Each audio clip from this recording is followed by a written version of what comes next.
va a ser asesinado. Pero Pablo, recordemos que él no sabía lo que estaba haciendo en este momento. Él pensaba que todo eso estaba bien, era grato para Dios. Era un buen trabajo, una buena labor. Y me gusta cómo lo describe, de respirar con una amenaza sin muerte. O sea, él vivía para matar. A cualquier cristiano que se encontraba los iba, lo agarraba, lo mataba, lo encarcelaba.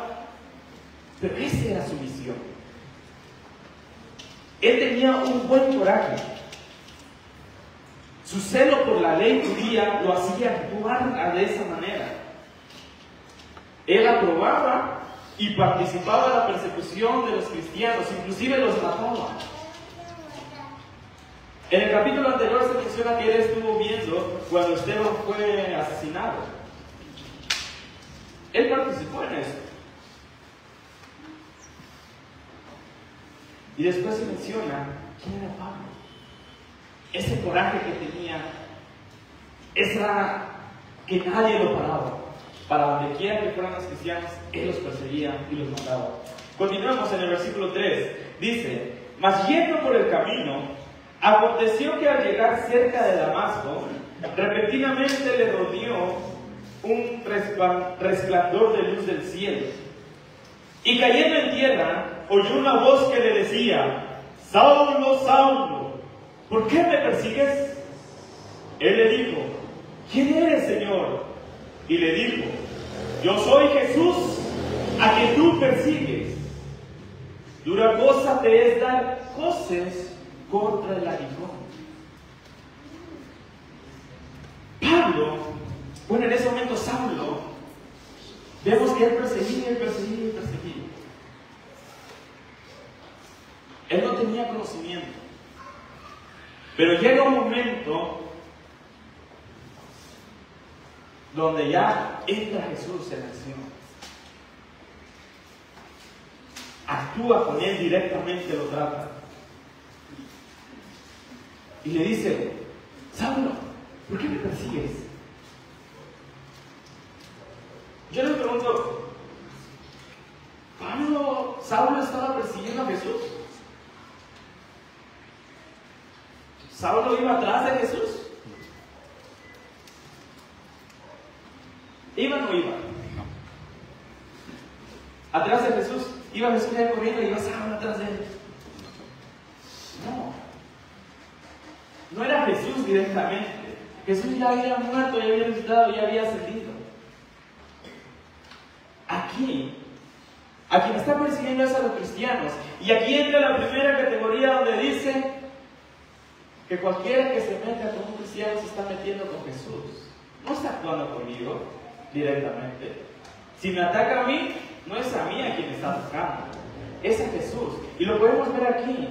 Saulo no estaba persiguiendo específicamente a Jesús, estaba persiguiendo a sus seguidores.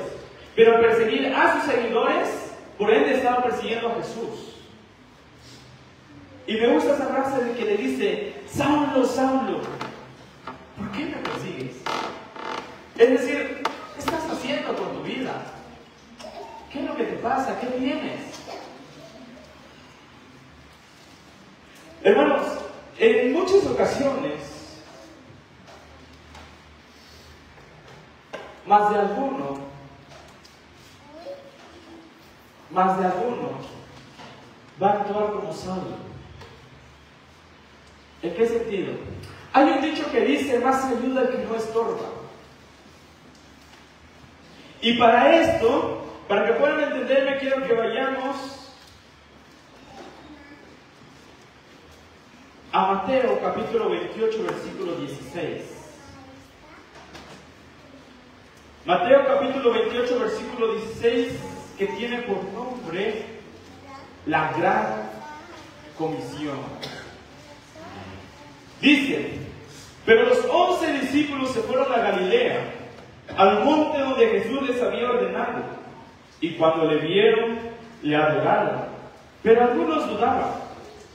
Y Jesús se acercó y les habló diciendo: Toda potestad me es dada en el cielo y en la tierra. Por tanto, id y haced discípulos a todas las naciones, bautizándolos en el nombre del Padre, y del Hijo, y del Espíritu Santo, enseñándoles que guarden todas las cosas que os he mandado. Y aquí yo estoy con vosotros todos los días. ¿Por un ratito? Cuando esté de buenas, cuando le caiga bien, dice, he aquí estoy con vosotros hasta el fin del mundo. Hermano, hermana,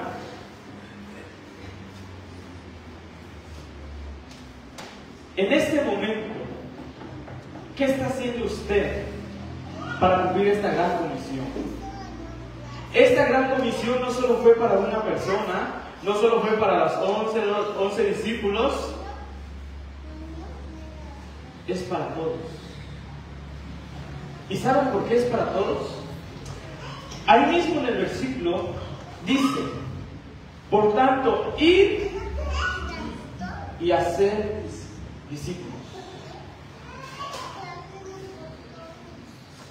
Yo, siendo seguidor de Cristo, debo de ser un discípulo.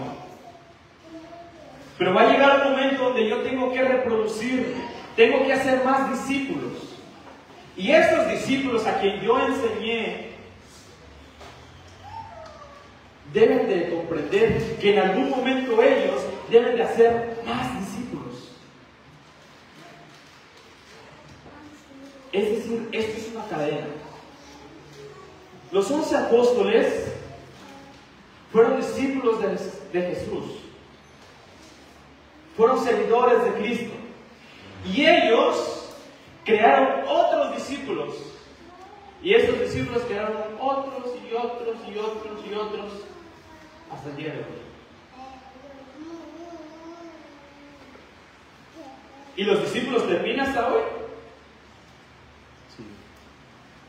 Ya porque, bueno, ya los 11 discípulos hicieron un trabajo, los que le siguieron también.